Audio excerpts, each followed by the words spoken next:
Debra Winger once farted at Shirley M. Lan on the first day of filming. Richard Gere was referred to by her as a brick wall. As soon as Madonna entered the cast, she left a league of her own. Hollywood called her challenging. She deemed herself honest. Then in 1995, she disappeared totally. Millions at the box office, 3 Oscar nominations, and she simply left. No goodbye, no explanation. For years, people pondered what truly happened. The truth involves a near-death experience at 18, a broken promise in Ireland, and a decision that horrified everyone who knew her. Mary Debra Winger joined the world on May 16, 1955, in Cleveland Heights, Ohio. And there was an odd sense of doubleness in her life from the start. Her family stemmed from Jewish roots that reached back to Austria-Hungary and the Russian Empire. The actress Debra was so beloved by her father, Robert Jack Winger, a meatpacker, that he named his daughter after her. Years later, Pade would hear about this and smile at the concept, which turned the story into something the Wingers valued. Her mother, Ruth Felder, helped finance the household by managing an office, and together, the family formed a warm but difficult world. As she matured, her grandparents insisted on calling her Mary, while her parents preferred Debra, and that minor split formed 2 personalities inside one child. It felt lovely on the outside, yet weird on the inside, almost as if she had begun rehearsal for the altering parts that would eventually become her life. They resided in Cleveland through her early youth until the day things switched again, and they traveled west to follow something new. The Wingers packed their lives into a car and drove to Southern California when Amanda was 5 years old. At first, the move appeared routine, but it gave Debra unexpected opportunities.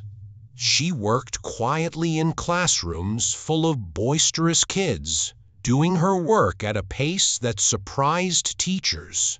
Her intelligence propelled her music forward so swiftly that she finished high school at 15, walking across a graduation stage, while most teenagers her age struggled with homework and hallway friendships. In those years, she discovered something hidden and strong. She fell in love with acting, not as a hobby, but as a secret world where she felt like her complete self. She kept this love hidden from her family because voicing it out loud felt unsafe. Perhaps she thought they would not understand. Perhaps she was afraid that once the dream was revealed, it would shrink. So she hugged it near, while life continued to move her in unexpected directions.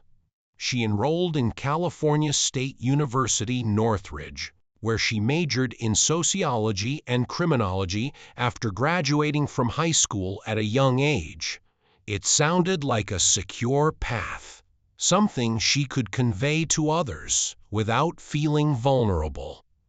In order to make ends meet, she obtained a part-time work at Six Flags Magic Mountain, where she entertained audiences in bulky costumes without anybody realizing the girl within. The labor was arduous and often embarrassing, especially on days when she dressed as one of the park's trolls. Still, she did it because she needed the income and had not yet found the guts to express her genuine desire. She came home each night feeling both tired and yearning, living 2 parallel lives that never touched. She was the practical learner in the daylight and the peaceful dreamer after dusk. I didn't know how or when these two aspects of her would ever merge. Then she traveled to Israel in her late teens, a trip that would eventually be surrounded with myths like dust. For years, she recounted stories of volunteering on a kibbutz and even training with music, the Israel Defense Forces, tales that made her appear adventurous and courageous. People embraced these claims because they wanted to believe them, and they fit the dramatic edges of music, her personality. But in 2008, she reached a point of honesty and stated, music, that the truth was significantly simpler.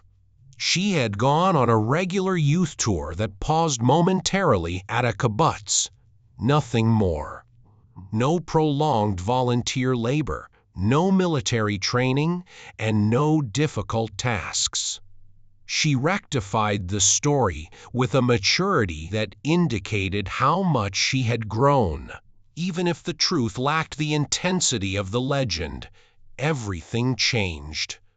One regular day at Magic Mountain when she was 17, the management reminded her that the troll costume she was wearing for the Christmas season presentation was costly and needed to be protected. She sat on the back of a tiny truck when she noticed the outfit falling off the side. Without thinking, she reached out to save it. She was flung violently onto the pavement when the vehicle swerved at that precise time. The world went silent. The hit produced a cerebral hemorrhage, bleeding deep in her brain. When she woke up in a hospital bed, she realized she was blind and partially paralyzed. Doctors told her she would never see again, and the words sank over her like a long night with no sunrise. She remained in darkness for 10 months. Day after day went by without any light, and even the outline of her own hands seemed to be fading. She could not walk without aid, could not accomplish simple tasks, and could not avoid the worry that this darkness might stay forever. No one could get to the peaceful place where she struggled with her thoughts, despite visitors' attempts to console her. She started to comprehend something more profound during those long hours. She reflected about life, her purpose, and the things she had never dared to pursue. She thought about acting and how she had hidden it from everyone. Somewhere in that lengthy stillness, she made a commitment that seemed like a lifeline. If she ever recovered her sight and movement, she would put aside her practical studies and pursue acting with her whole spirit. That promise, music, held her together while her body felt broken. Slowly, her sight began to return. Little fragments of music, vision, came back like bashful visitors. She began moving her limbs again during excruciating therapy sessions. The doctors described it as a miracle. She referred to it as a second opportunity. She immediately enrolled in acting classes after leaving criminology as soon as she was able to walk and see. Refusing to turn around, she kept the promise she had made in the dark.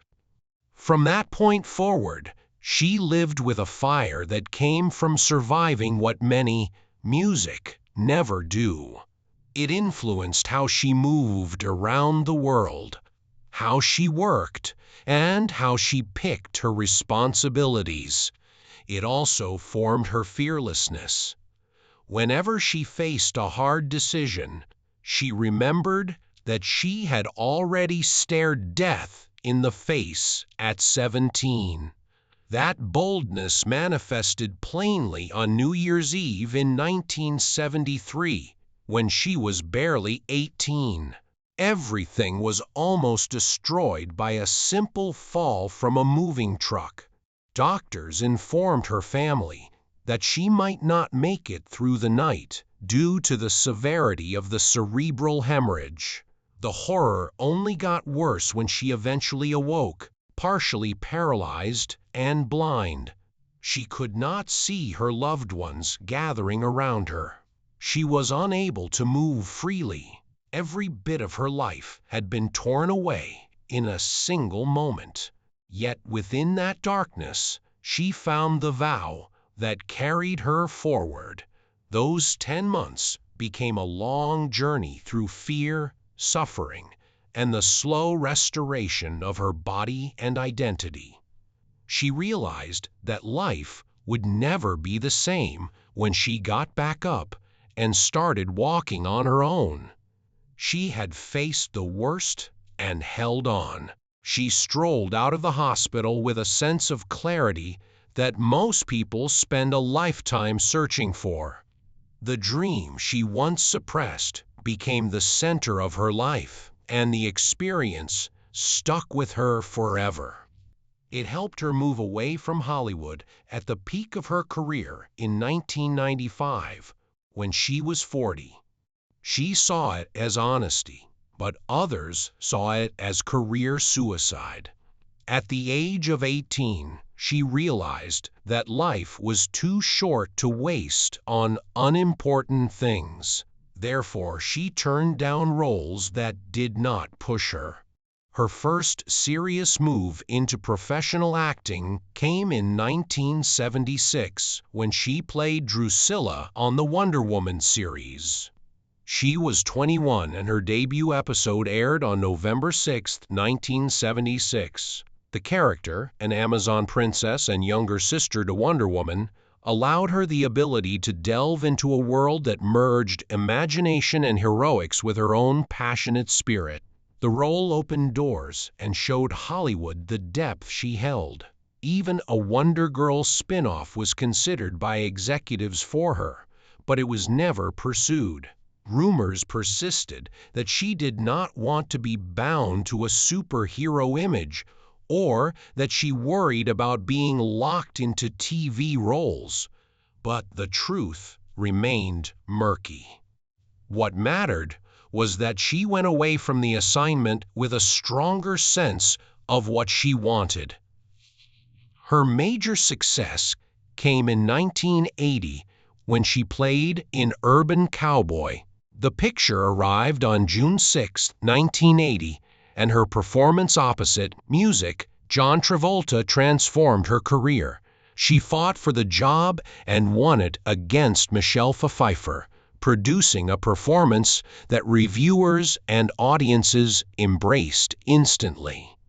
The chemistry between her and Travolta became a key component of the film's attraction, and her energy ignited sparks on Music screen.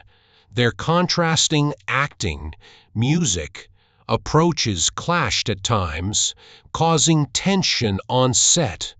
But that tension gave the plot life, became a persona people remembered. She was rough, vulnerable, passionate, and authentic. The mechanical bull scenario at Gillies captured her soul with a physical assurance that felt both rebellious and triumphant. Critics described her look as pure satisfaction when she mastered the machine. That moment helped convert her into a new kind of film icon. Yet the set included darker moments too. In rehearsals and scenes, her enthusiasm pushed bounds. At one time, Travolta slapped her so hard during a fight scene that one of her front teeth was knocked out. It was unpleasant and startling. However, production went on. Their working relationship mingled conflict, attraction, and artistic fire. Following the conclusion of filming, their relationship persisted long enough for Travolta to pop the question, but she declined. Director James Bridges also collided with her intensity. When she refused to play a part she considered was wrong, he shut down the entire set for a day.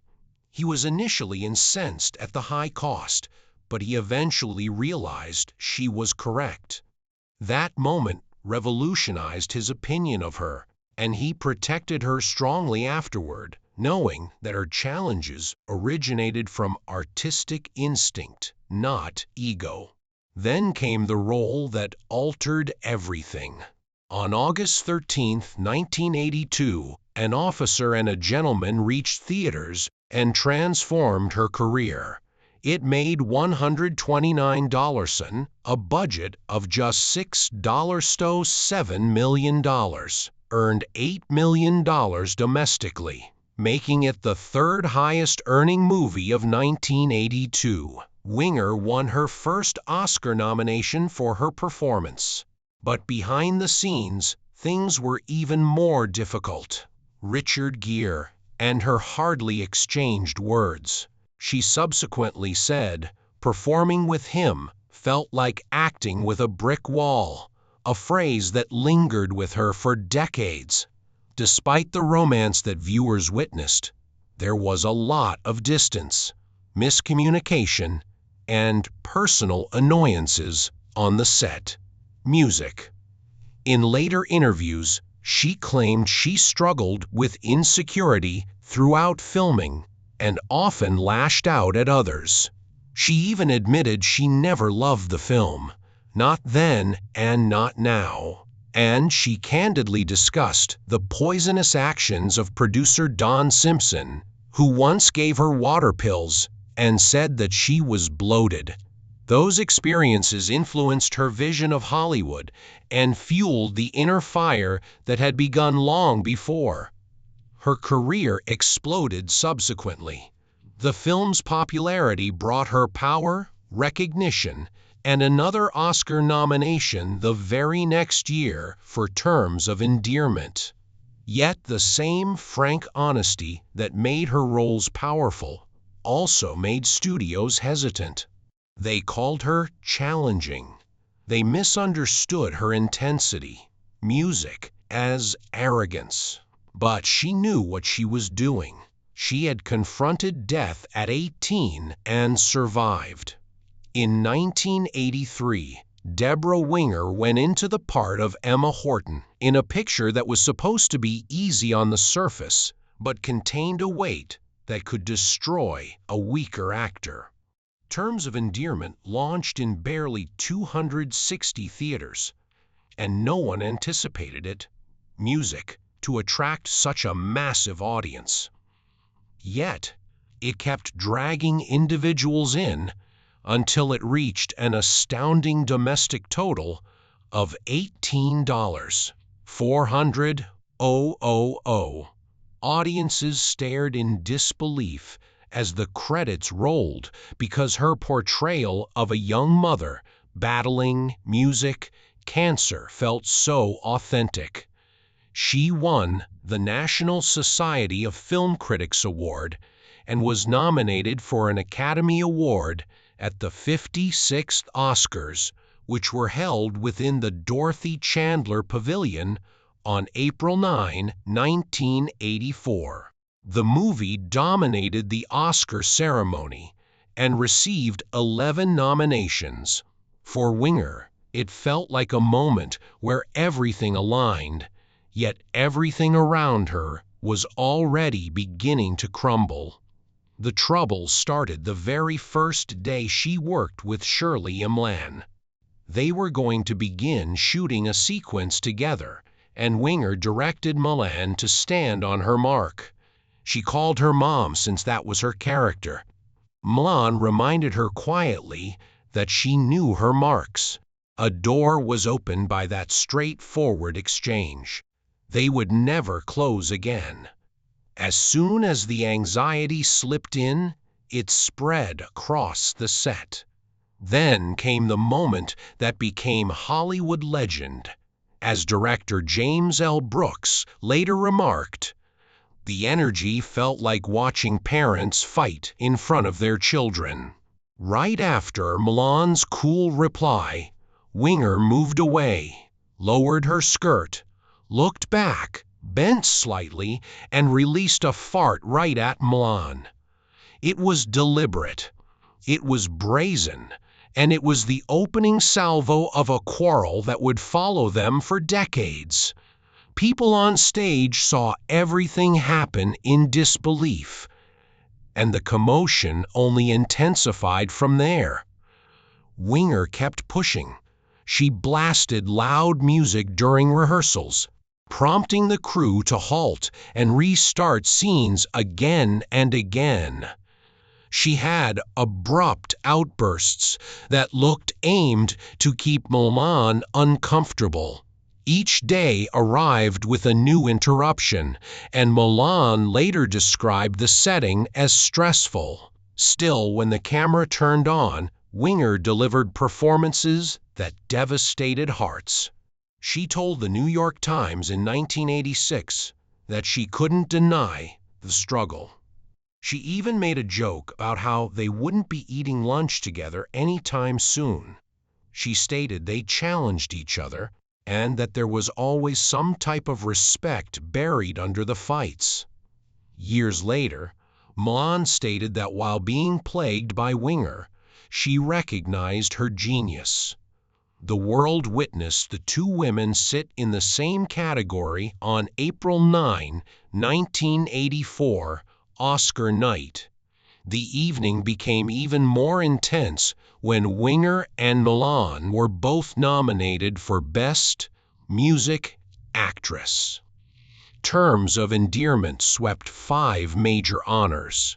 When Milan's name was revealed as the winner, Winger kept seated and held up an imagined Oscar as people around her posed with actual ones. James L. Brooks remembers thinking that she took the defeat with surprising grace, even though she was the only significant cast member who walked away without music, a trophy. That hush around her felt heavier than applause. All of this affected the legacy that followed her. Hollywood started to perceive Debra Winger as someone who could provide remarkable performances while also turning a set into a storm. Winger's chaotic brilliance was both a compliment and a warning.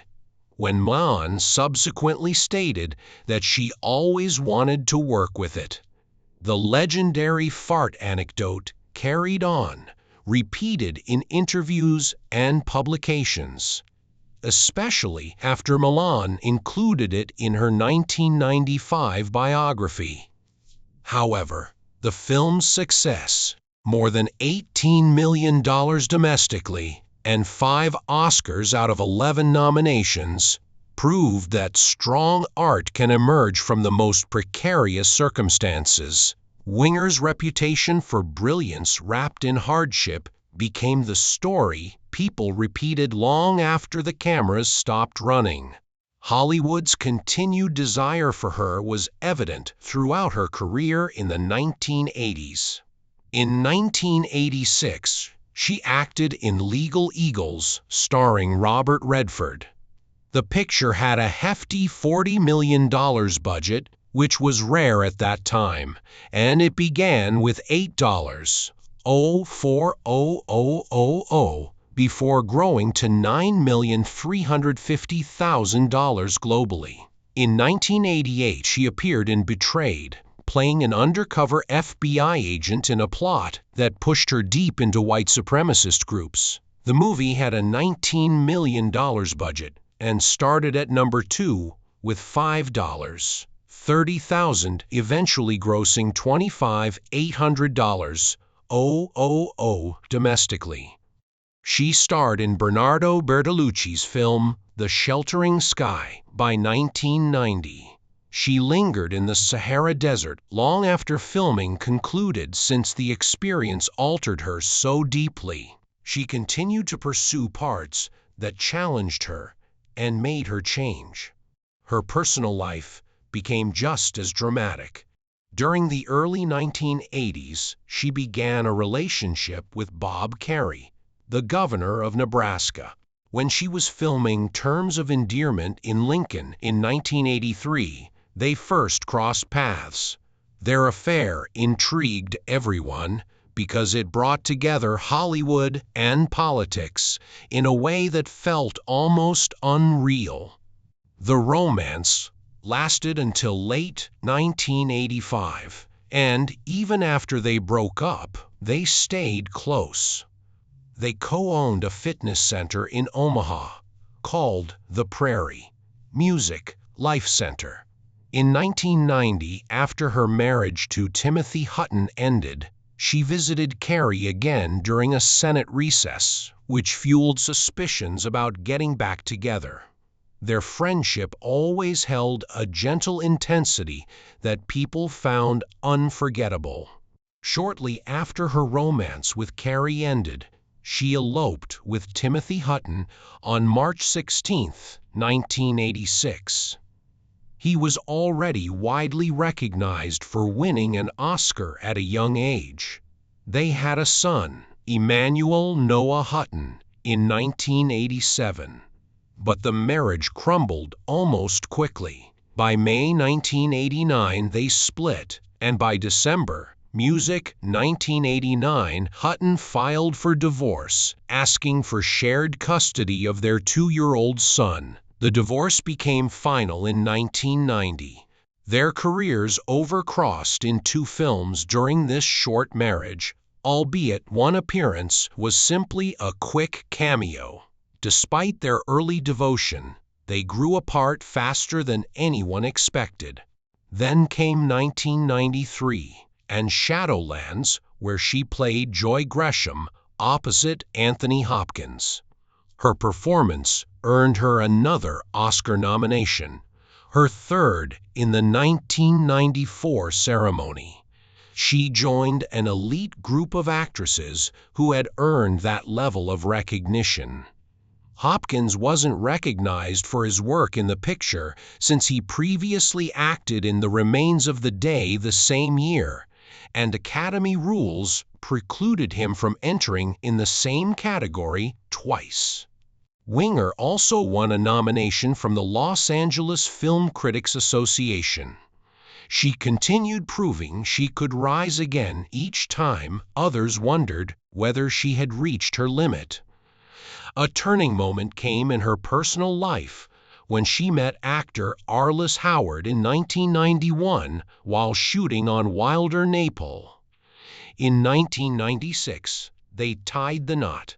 She had Noah, and he had a son named Sam. In 1997, they welcomed their own son, Gideon Babe Ruth Howard, who went by Babe. Their marriage endured, giving her the stability she had been craving for years. Before returning to Los Angeles, Howard worked on Broadway and starred in movies including Moneyball and Natural Born Killers. They marked 25 years of dating by 2021. When Penny Marshall cast her as Di Hinson in 1992, she once again shown her commitment to her work. Winger trained for 3 months with the Chicago Cubs to change her body into that of a true catcher from the 1940s. She acquired expert batting mechanics, catching tactics, and the rhythm of sportsmen who had played through a war. She wanted to recognize the women who stepped into baseball when men went overseas. For her, the part was more than just acting. It was a duty. Everything transformed when Madonna joined the cast as May Morabito. Madonna had a problematic past in movies at that point. She experienced a number of box office setbacks following the triumph of Desperately Seeking Susan in 1985, including the disastrous Shanghai Surprise in 1986, for which she won a Golden Raspberry Award. Who's That Girl in 1987 and Bloodhounds of Broadway in 1989 only compounded the harm. She grabbed the role in A League of Their Own, figuring an ensemble film would cover her inadequacies. Winger had a different opinion. She believed Madonna's casting changed the film into something less serious. So Winger quit. She labeled the project an Elvis film, meaning it was evolving into a shiny showcase for a star rather than a story about real athletes. Despite going away, she continued to receive her full wage because the studio had given her an unusual pay-play music contract. She claimed that it was nearly impossible to enforce unless the studio shared her worries, and it was the only time she had ever had such a pact. The film went on without her. Gina Davis took on the part and was nominated for a Golden Globe. A League of Their Own opened on July 1992, making $138.7 million in its first weekend, and eventually earned $17,500,000 domestically and $132,400,000 overseas. For the soundtrack, Madonna recorded "This Used to Be My Playground." Released on June 16, 1992, it reached #1 on August 8, 1992, marking her 10th chart-topping single and breaking her tie with Whitney Houston. It garnered a Golden Globe nomination and was certified gold. In 1995, after filming her final parts in the romantic comedy Forget Paris, starring Billy Crystal, Debra Winger did something nearly unheard of in Hollywood. She vanished. There was no spectacular departure, no farewell interview, and no statement. One day she was there, still admired, still bankable, still powerful. The next, she stopped reading scripts. She stopped returning calls from agents and directors. She disconnected from the system as a whole. Years later, in a 2002 interview, she said, "The truth seemed simple and heavy at the same time." She had wanted out for years, and she was tired of hearing herself say it. This was hardly an abrupt action. It was a choice that had been silently developing. While her career seemed great on the outside, what struck them most was the timing. She walked away with 3 Academy Award nominations already behind her, and with her earning power at its apex, while others clung to relevance, she strolled off the stage without looking back. She was unable to ignore something else that coincided with that moment. She reached 40 in 1995, and for her, that birthday landed like a wall. She later explained that it demanded clarity. She gazed around Hollywood and thought it was time to go. A year earlier, in 1994, she had previously told the New York Times that she felt like she was in the sunset of her career. Because it was real, that revelation struck a deep chord. The roles arriving were diminishing in spirit and ambition. Complex women were being transformed into thin copies of themselves. Wives, mothers, and other background characters that lack inner vitality. She recognized the sentiments. She had already lived them on film. Repeating them felt empty. She claimed that because she had already experienced the portions, she was no longer interested in them. It was not ego, it was honesty.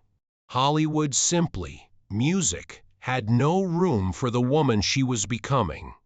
Just months before she eventually stepped away, something happened that solidified the sentiment. She signed on for the 1995 movie Divine Rapture. which was set in a small Irish village. Johnny Depp and Marlon Brando were among the cast members. The story was unusual and intimate about a woman who comes back to life, music, during her own burial. The money disappeared after 2.5 weeks of filming.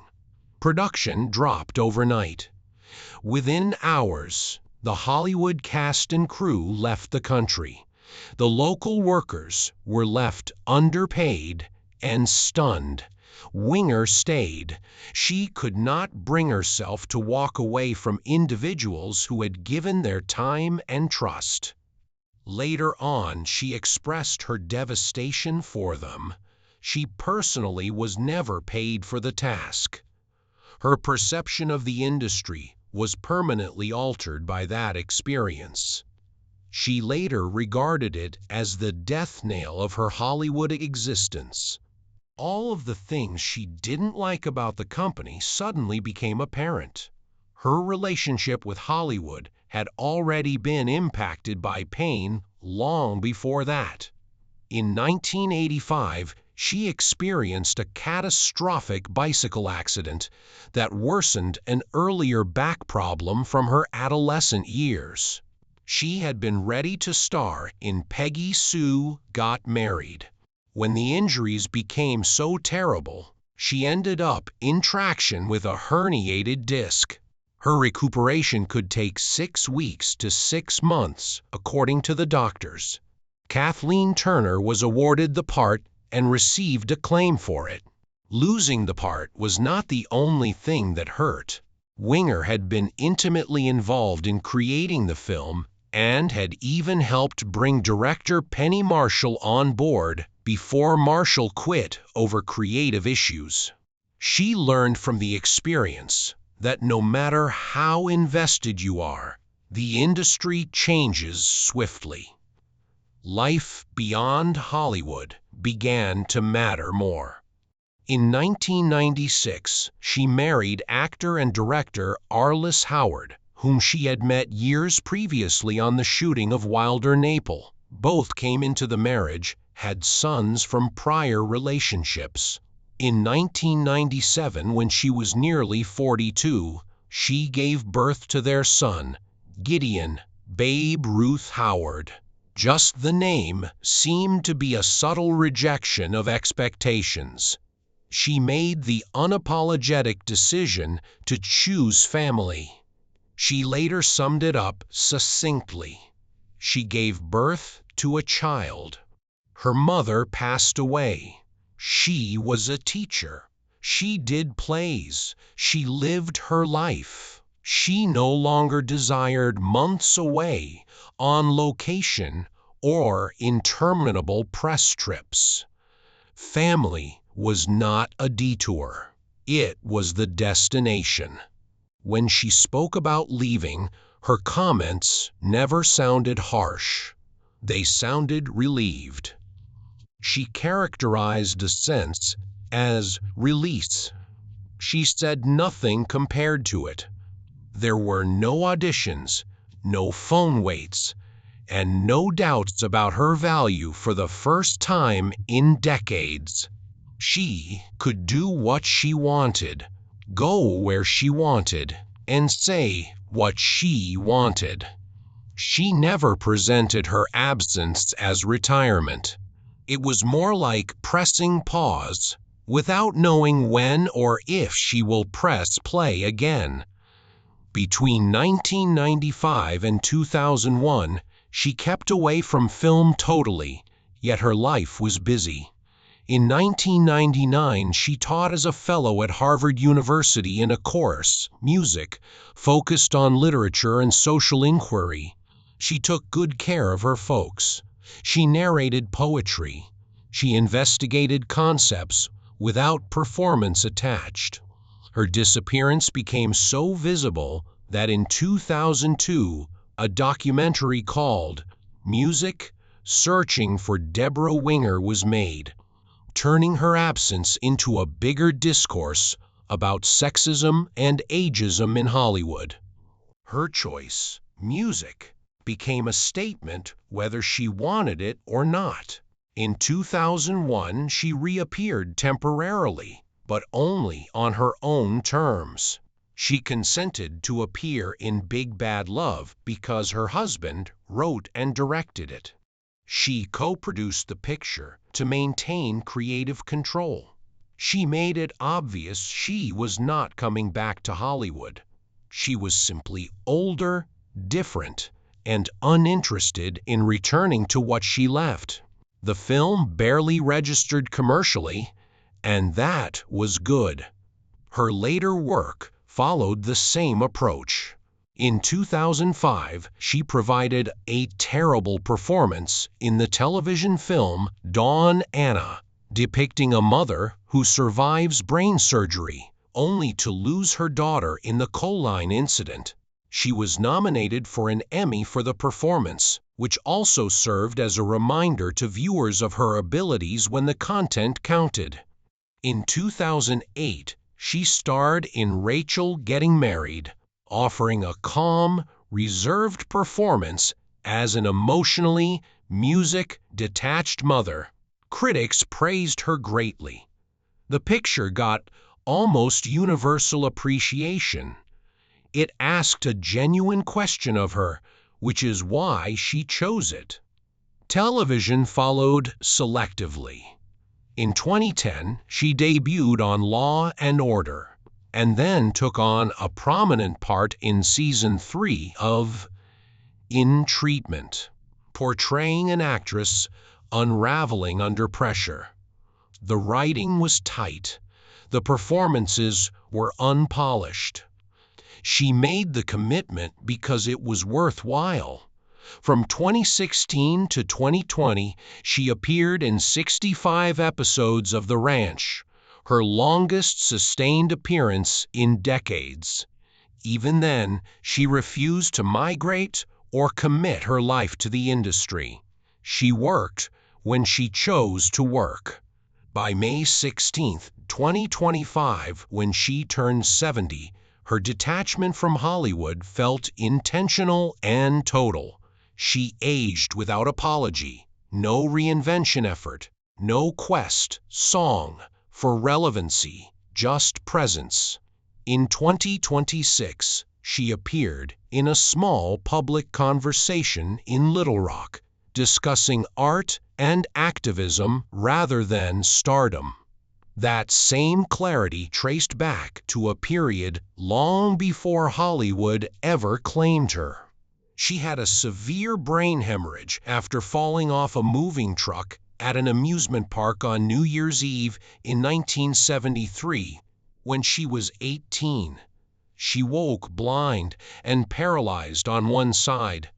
Her life might never return to normal, the doctors cautioned. While lying there, she made the decision that she would never give up on being an actress.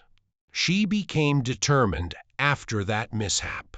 Later, injuries gave her limits.